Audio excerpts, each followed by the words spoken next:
I never realized that Kazooie kind of looks like she has lipstick on. Yeah, I mean the orange point to the beak is a feature that a lot of birds have. Yeah. But Breagles don't exist. She's a made-up bird. That's true. Yeah, she's a fake bird. Yeah.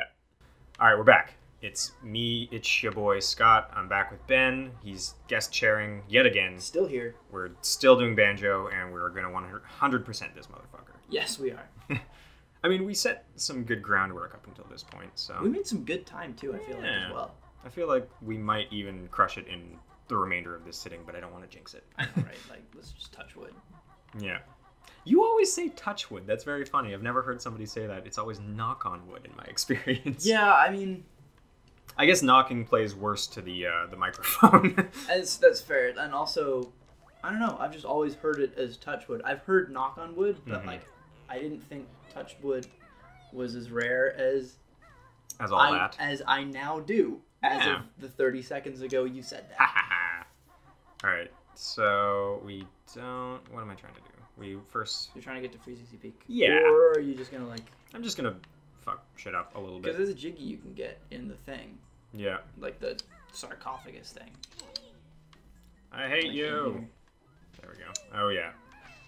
Don't you have to? Because when you jump into the pot, doesn't it drop you onto the big grunty statue in the area before, and you have to have already blown up her hat to get the jiggy? Yes, but we did blow up her hat. Oh, we did. Okay. I think because we've hit all the grunty switches, right? And it's a grunty switch that blows up the hat. But right? isn't it the one at Freezy's? I don't know. Let's see. Let's just find out. This is money. Oh, we did it. We're clever. Yeah, we are. I thought it was the Bubble Gloop Swamp one that did it. I'm pretty sure it is. Now that we've confirmed that. Yeah. Look at that. Like 3 minutes into the recording, we already got our first jiggy. Not a bad start for today. Exactly. Look at these two professionals.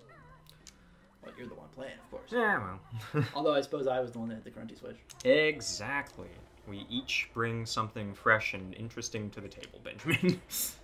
Oh, yeah. Hey, you're not going to be able to finish Freeze Easy Peak, are you? Why? Because you need the running shoes. Do you? Freeze Easy Peak, I believe, is the only one. It's for the rematch against the bear when you race him. Yeah, I'm pretty sure Freeze Easy Peak is the only one you have to come back to. Wait a minute. Yeah, that sounds about right, actually. And it's just for that one jiggy. God damn it. Well, I mean, I'll do Freeze Easy, and then you do, You can hit up the last jiggy on Freeze Easy on your way to Mad Monster Mansion. Yeah, perfect. We'll nail it that way. You have to, like, dive into this to open it, right? It's either that or eggs. I can't remember which one. I'm pretty sure you have to get the, Oh! Ooh, hey. There we go. I got game knowledge. Hey, idiot. It's the stupid pot who is the worst character. I think there's something back here, too. It might just be a skull, but... Yeah. There's definitely something hidden back there. Mm-hmm. Oh, it's an extra life. There we go. We're going to start to reaccrue our mass amounts of extra lives from last time around. RIP.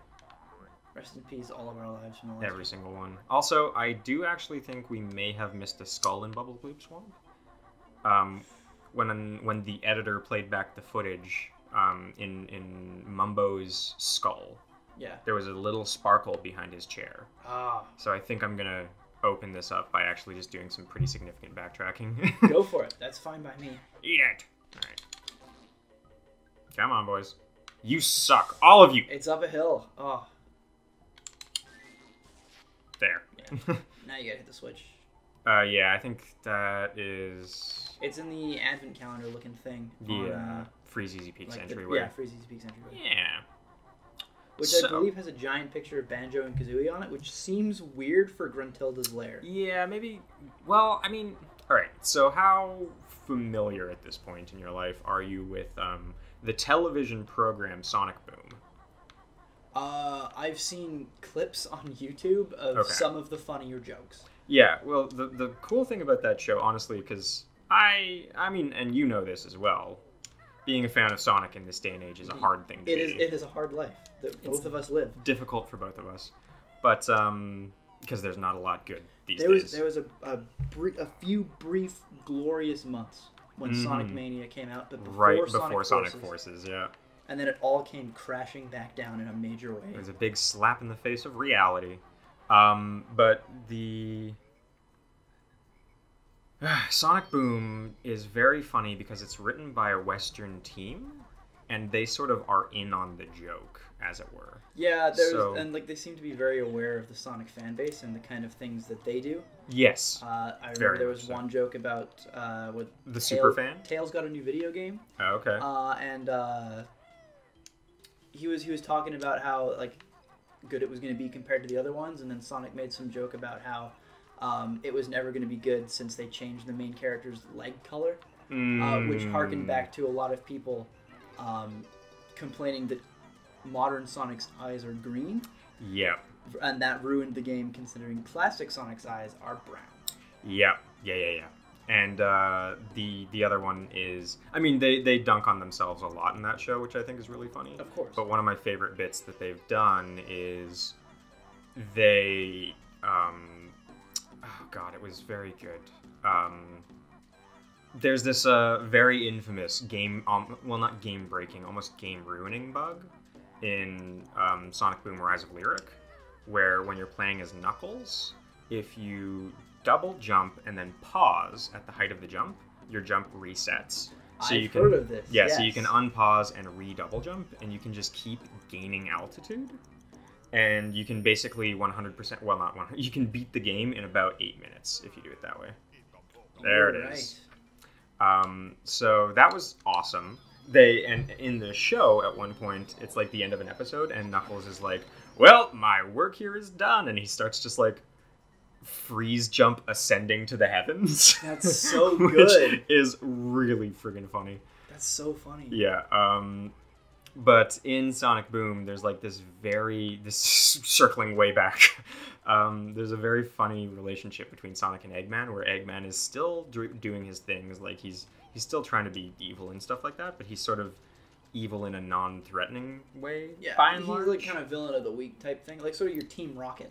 He's very Team Rocket-esque, and there's like an episode where there's renovations going on in his lair because Sonic fucked it up at one point because he was doing evil shit, and he knocks on Sonic's door and he's like, "Hey buddy, I need a place to crash. Can I sleep on your couch?" That's very good.